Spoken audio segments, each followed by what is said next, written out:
Okay, what I wanted to do is I just wanted to do one more short one that's kind of, in a sense, just kind of a rant.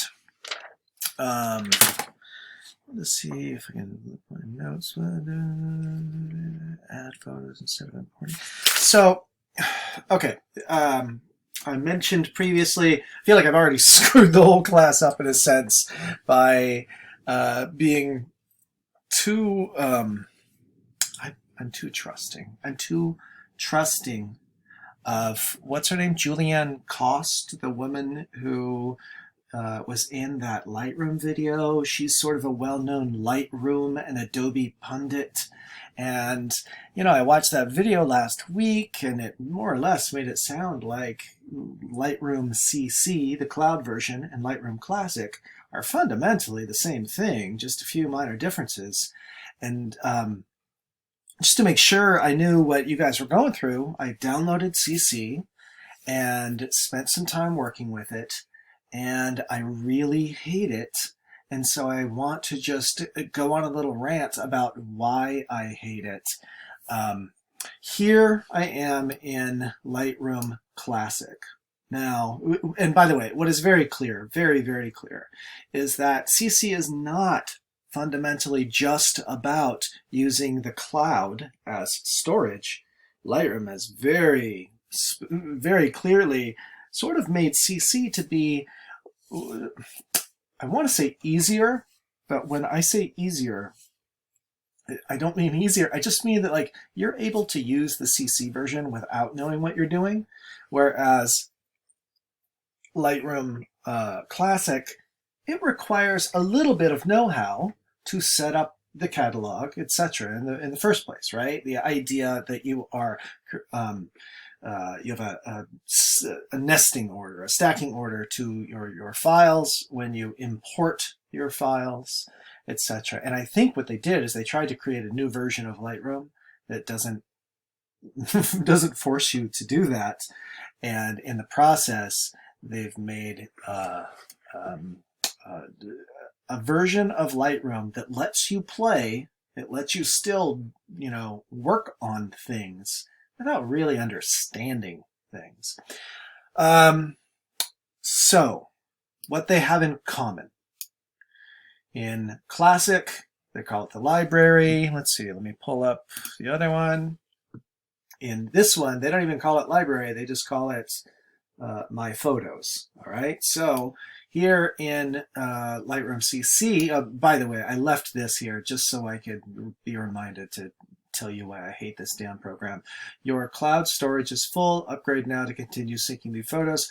I imported the equivalent of 4 months. April's not even over. 3.5 months of shooting, and my cloud storage, my free 100 gigabytes of storage is full. I'm over.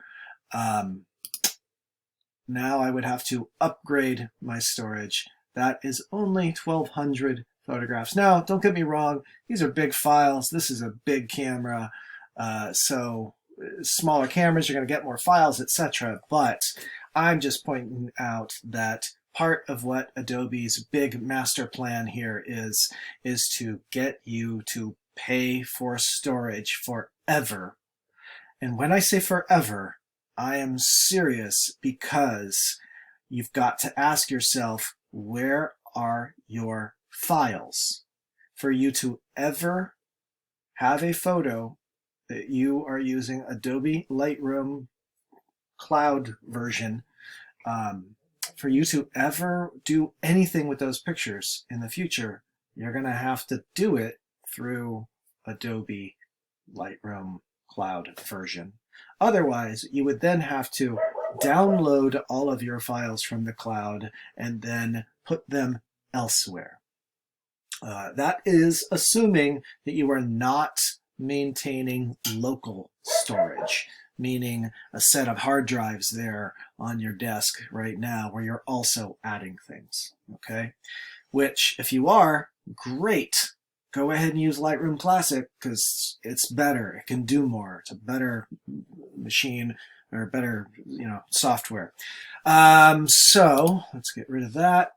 Here I am in my photos. Now you can still do most of the same individual editing.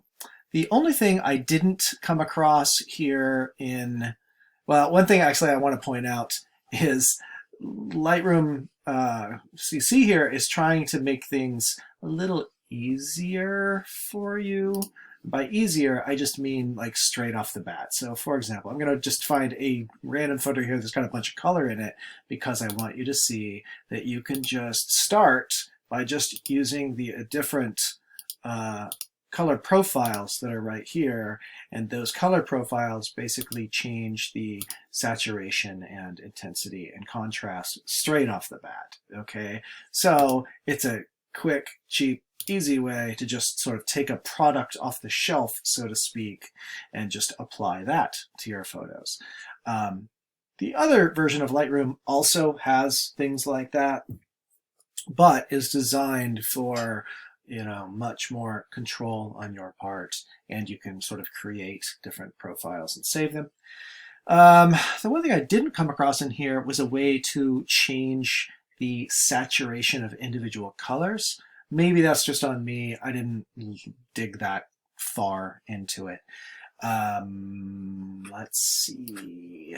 Notes. So we've got the develop module. I'm not going to get into map because I don't even know what that is and what that does. The book module I've mentioned. I would love, if you are using Classic, we're going to get to that before this class is over.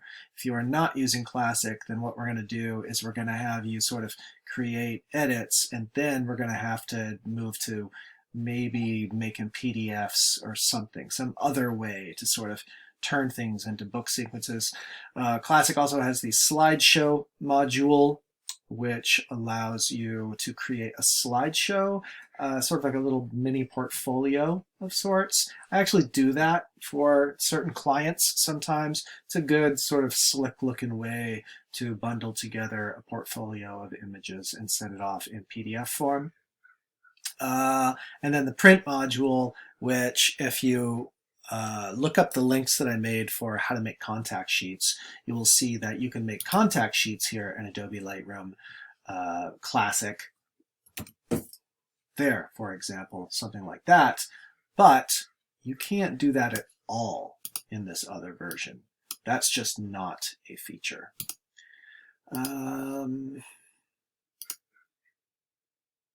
What else? I'm trying to think if there's anything else that, I mean, there's certainly nothing in this version that you can't do in the other.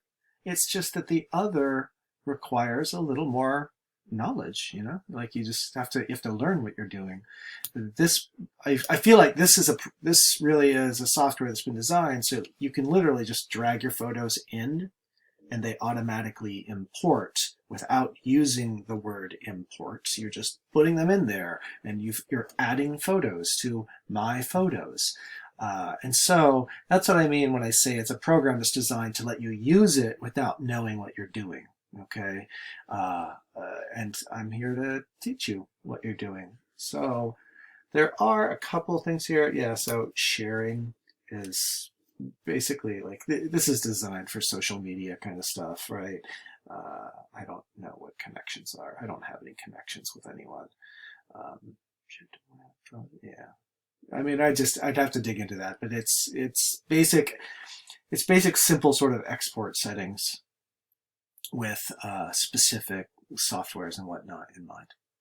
So if it's not too late, use Classic, use Classic, use Classic, use Classic. If it's too late, you're already using the other one, you don't have money for a hard drive, you don't have storage space for your files, okay, then continue using that, and most of the individual image editing will be the same there. It's just, you know, we'll just kind of keep working on finding workarounds for things like the book part of things and the contact sheet part of things. I already put a couple links up for how we can deal with contact sheets, which basically means you'll just have to make contact sheets through Adobe Bridge. Okay, let me know if there are any other questions. You know, that was pretty quick and condensed, but kind of gets the main deal across. Thanks.